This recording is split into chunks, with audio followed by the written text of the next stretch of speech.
भाई आज हम आपको सिखाने वाले हैं एक बहुत ही मज़ेदार कॉन्सेप्ट, जो कॉन्सेप्ट शायद आप पिछली बार आपको हम पढ़ा तो दिए थे बट उसको आप सीख नहीं पाए होगे अभी तक। वो कॉन्सेप्ट क्या है एक्चुअल में, पिछली बार जब हम लोग देखे थे तो हम बताए थे आपको एक प्रॉपर्टी, जिस प्रॉपर्टी में बोले थे कि a to b अगर एक फंक्शन है ना, उसको आप ब्रेक करके इसके बीच में पॉइंट ब्रेक करके भी आप ऐसे भी लिख सकते हो a to c fx dx plus c to b fx dx। ये प्रॉपर्टी हम आपको बता रखे इससे पहले, ठीक है।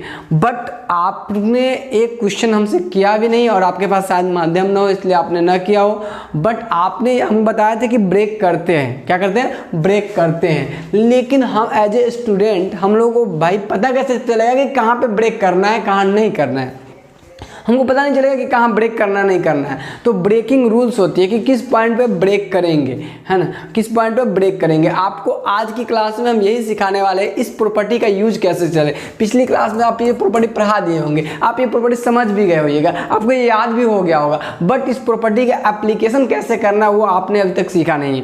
तो हम लोग इस लेक्चर में इसी चीज़ को सीखने वाले हैं कि कैसे इस प्रॉपर्टी का यूज किया जाता है और ब्रेक जो करना है वो कहाँ कहाँ ब्रेक करेंगे। जो हम लोग ब्रेक कर रहे हैं a to b में वो कहाँ कहाँ करेंगे, ये प्रॉपर्टीज आप सबको याद हो गई होंगी। आइए इनको इस प्रॉपर्टी को हम लोग सीखते हैं। सबसे पहली बात करना क्या है वो कि हम लोग ब्रेकिंग रूल सीखेंगे। क्या, ब्रेकिंग रूल। अब ब्रेकअप सॉन्ग गाना है हम लोगों को, ब्रेकिंग रूल यानी ब्रेकअप सॉन्ग, है ना, ब्रेकअप सॉन्ग। दोस्त करना क्या है एक्चुअल में, कैसे ब्रेक करना है, यानी हमको क्या करना है, कैसे करना है। देखिए अगर कोई फंक्शन a और b इंटरवल में डिसकंटिन्यूअस होता है, अगर a और b इंटरवल में कोई फंक्शन डिसकंटिन्यूअस होता है तो जिस पॉइंट पे वो फंक्शन डिसकंटिन्यूअस होगा उस पॉइंट पे ब्रेक कर देंगे।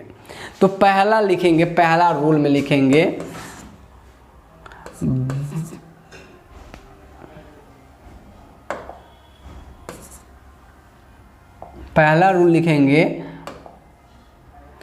If function fx is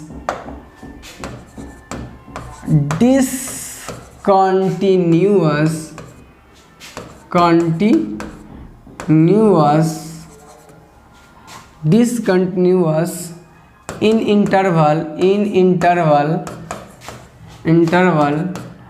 a to b, यानी a से b जो हमारी इंटरवल रहती है फंक्शन की, उसमें अगर ये कहीं पे डिसकंटिन्यूअस है then break the function at point of discontinuity, break the function at point of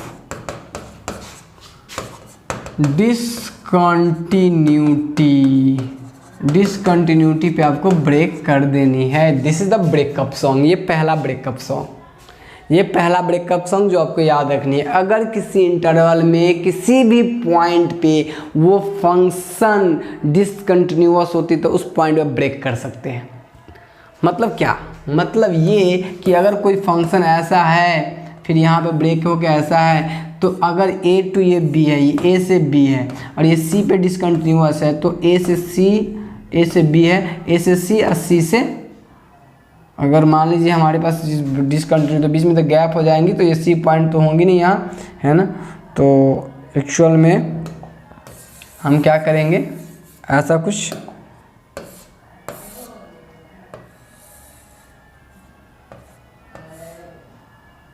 कुछ हमारी डिसकंटिन्यूटी है यहाँ पे।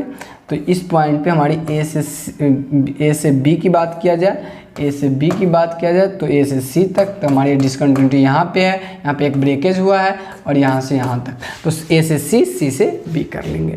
तो इसका मतलब कि जहाँ जहाँ ब्रेकेज आपको दिखे, डायरेक्ट a to c ना करके हम लोग जहाँ जहाँ ब्रेकेज दिखेगा वहाँ क्या कर सकते हैं, हम उसको ब्रेक करके हम लोग काम कर सकते हैं वहाँ पे। तो जहाँ भी डिसकंटिन्यूअस फंक्शन, डिसकंटिन्यूअस मतलब क्या, जो हमारी फंक्शन है वो कंटिन्यूटी उसकी ब्रेक हो जाए, मतलब जो कंटिन्यूअस चल रही थी रास्ता उसकी ब्रेक हो जाए, तो वहाँ के बाद अगर हम करना पड़े तो हम उस बीच में ब्रेक कर करके उसको इंटीग्रेट कर सकते हैं। ये पहला नियम।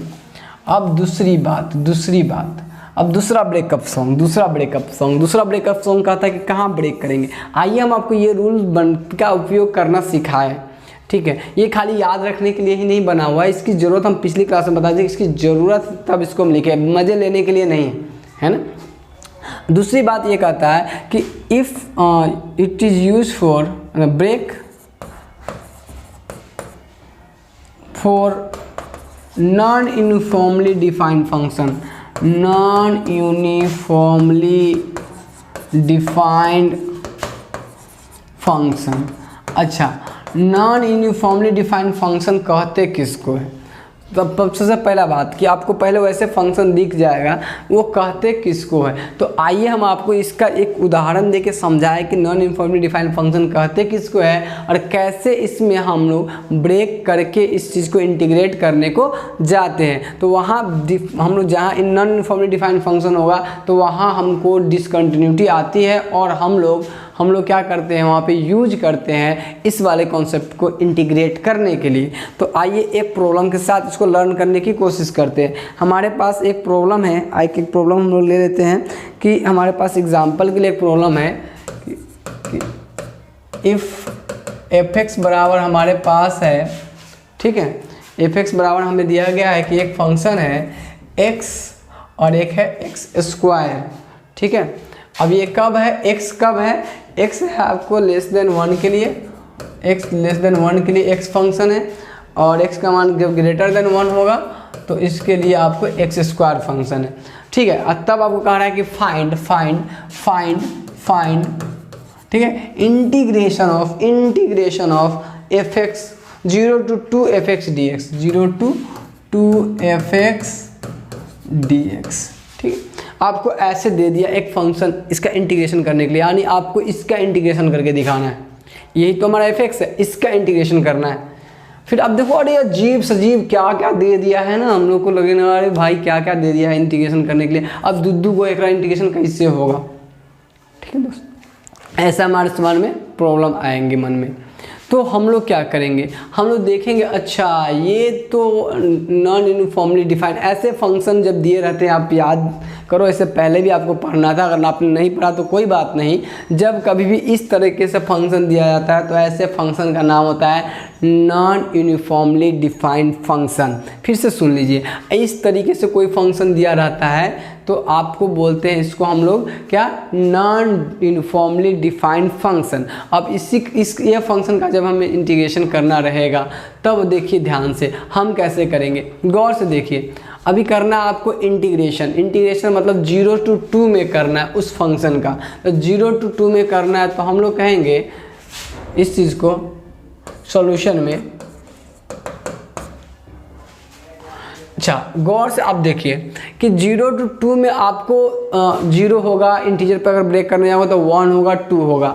हमें देखिए ये क्या कह रहा है कि देखिए एक से कम के लिए हमको करना है 0 से 2 में, एक से कम के लिए उस फंक्शन को x लेना है। अच्छा, एक से ज़्यादा के लिए मतलब एक से ज़्यादा के लिए क्या लेना है, हमको उस फंक्शन को x स्क्वायर लेना है।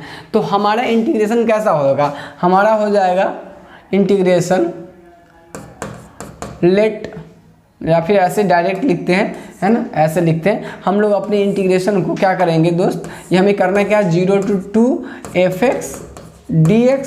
तो ये क्या करेंगे, 0 to ब्रेक कर लेंगे, क्या करेंगे, ब्रेक। अब यहीं पे ब्रेक होगा, 0 to 1 में पहले काम कर लेते, 0 to 1 के लिए इस फंक्शन का काम कर लेते। तो 0 to 1 में ब्रेक करेंगे। क्यों ब्रेक किए, क्योंकि ये नॉन यूनिफॉर्मली डिफाइंड फंक्शन है और इसके केस में हम देख रहे हैं कि हमारे 0 to 1 के लिए कोई और फंक्शन है और 0 to 1 से ज़्यादा के लिए कोई और फंक्शन है। तो 0 to 1 की बात करेंगे दोस्त, तो इसके लिए कौन सा फंक्शन होगा, एक से कम के लिए। तो 0 हमारे पास तो लिमिटेशन है कहाँ, 0 से 2 के बीच में, हमें किसके बीच करना है, 0 से 2। तो अभी एक से कम हम लोग कहाँ सोचेंगे, 0, यहाँ से 1 हमारे क्वेश्चन के अनुसार से। तो 0 to 1 में हमारे पास फंक्शन क्या होगा, x।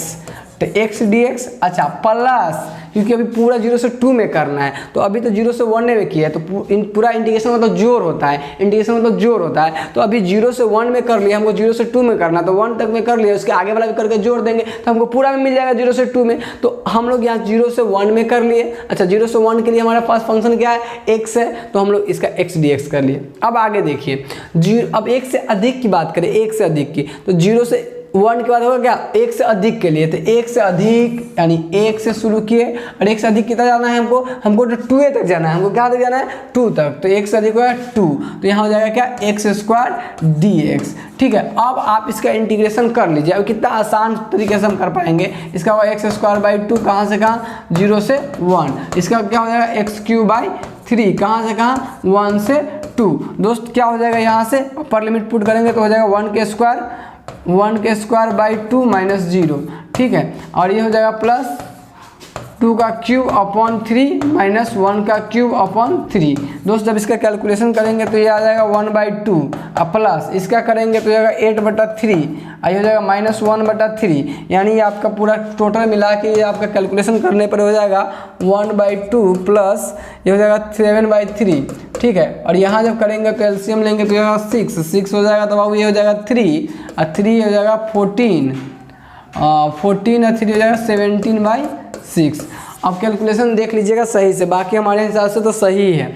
देखो, तो ये आपका ये इतना, अब आप इस स्टेज में हो कि यहाँ के बाद की जो है ना, वो आप गर्दा धुआं उड़ा के कर सकते हो। तो दोस्त यहाँ देखो 17/6 किस तरीके से हम लोग अप्रोच किए हैं इस चीज़ को। तो अगर ऐसे क्वेश्चन आपको नॉर्मली आप पढ़ लेते इंटीग्रेशन और ऐसा क्वेश्चन दे देता, तो फिर आप है ना ये हो जाते। कब, क्यों, क्योंकि आपको पता नहीं है कि किस तरीके से ब्रेक किया जाता है, और उस जो हम लोग पढ़े हैं उसका देखिए कैसे यूज किया, 0 से 1, 1 से 2 कैसे यूज किया। यही चीज़ हम बता रहे थे कि वहाँ सिर्फ वो मज़े लेने के लिए नहीं है। जब ऐसे फंक्शन आपको मिल जाएगा, नॉन यूनिफॉर्मली डिफाइंड फंक्शन, तब आपको ऐसे कॉन्सेप्ट का यूज करना है। अच्छा दोस्त, अब ये 2 पॉइंट आप तो सीख लिए कि कब ब्रेक करेंगे। एक और जो है आपको इस तरह के यूज करने हैं, जो कि अब आपको हम बताने जा रहे हैं। वो क्या है एक्चुअल में, वो है मॉडुलस फंक्शन के रिगार्डिंग। क्या है, मॉडुलस फंक्शन। आपको पता ही होगा मॉडुलस फंक्शन मतलब होता है f(x) का मॉड।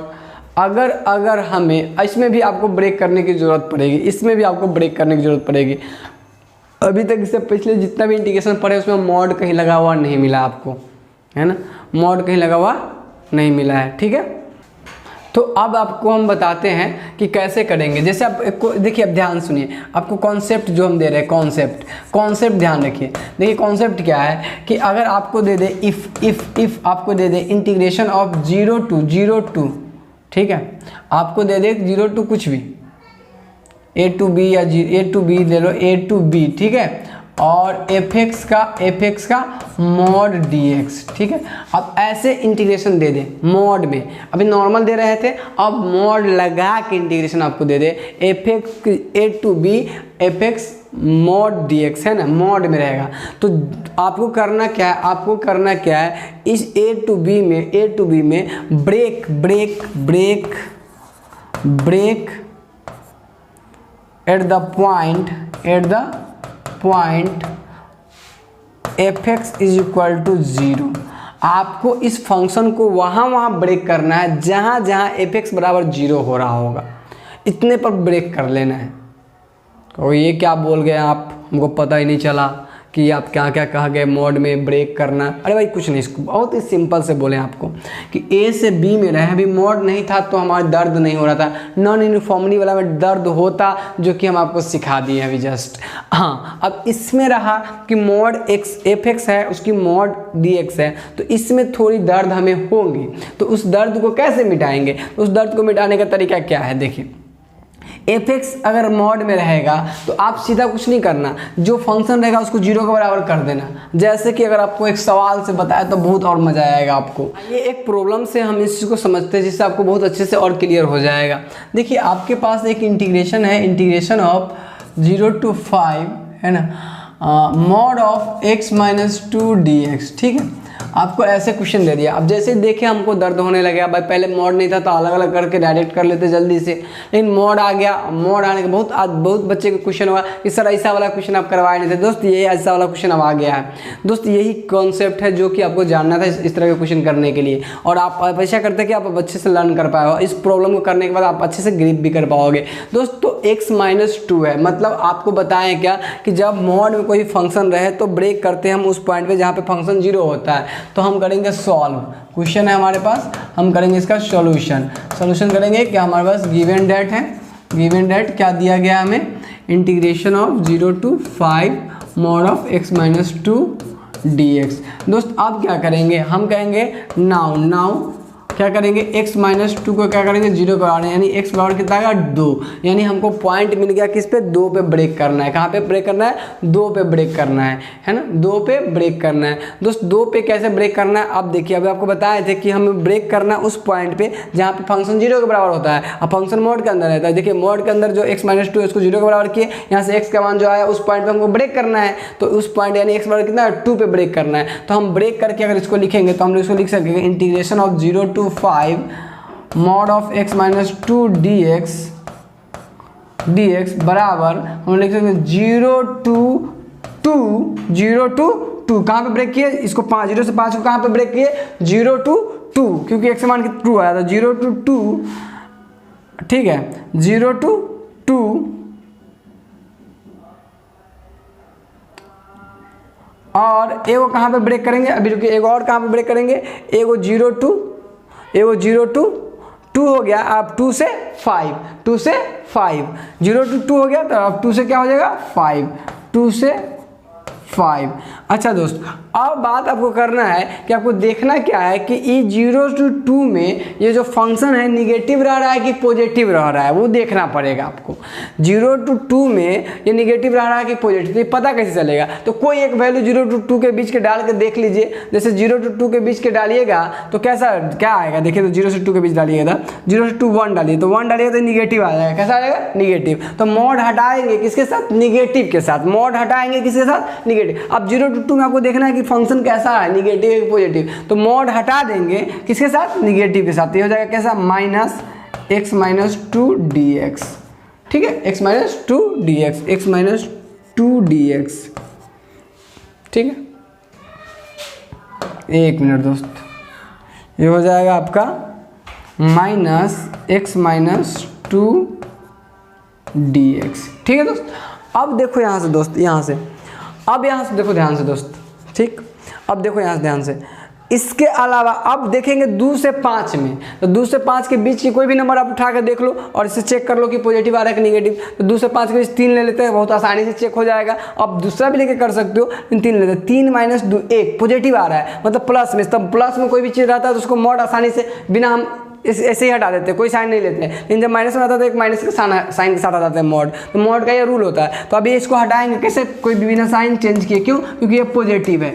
अब आप इसका इंटीग्रेशन आसानी से कर पाओगे। आप कहाँ इसका इंटीग्रेशन, आप 0 से 2 माइनस को बाहर ले लेंगे, x-2 का कर पाएंगे, 2 से 5 x-2 dx का कर पाएंगे। तो जल्दी से इसका इंटीग्रेशन कर लेते हैं। इसका इंटीग्रेशन कहाँ से कहाँ करना है, यानी हमारे पास जो था वो था 0 से 5 में mod x-2 dx, जिसका इंटीग्रेशन हम लोग किए क्या कि 0 से आपका 2, ठीक है, -x-2 के साथ dx और प्लस 2 से 5 प्लस x+2 dx, है ना।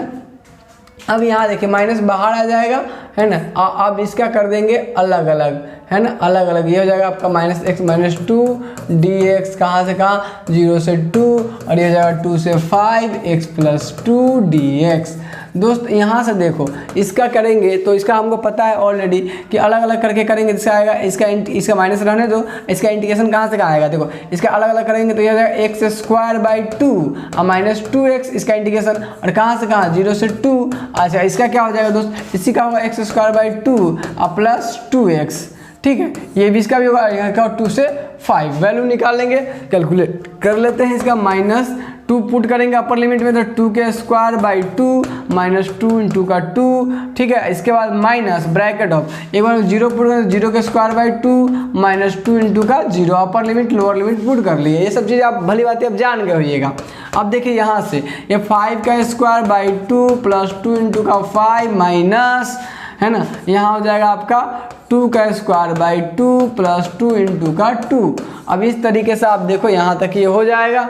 अब देखो दोस्त यहाँ तक करने के बाद कैलकुलेशन कर लेते हैं फटाफट। ये माइनस, ये 2 से वो 2 कट जाएगा, 2 माइनस ये हो जाएगा 4। अच्छा ये हो जाएगा 0, ये पूरा हो जाएगा 0 दोस्त, ये हो जाएगा 0। अच्छा प्लस ये क्या हो जाएगा 5² 25/2 प्लस 10 माइनस ये 2 से 2 कट जाएगा तो ये आपका बच जाएगा क्या, 2 दूना 4 2 6 माइनस 6, ये बच जाएगा -6।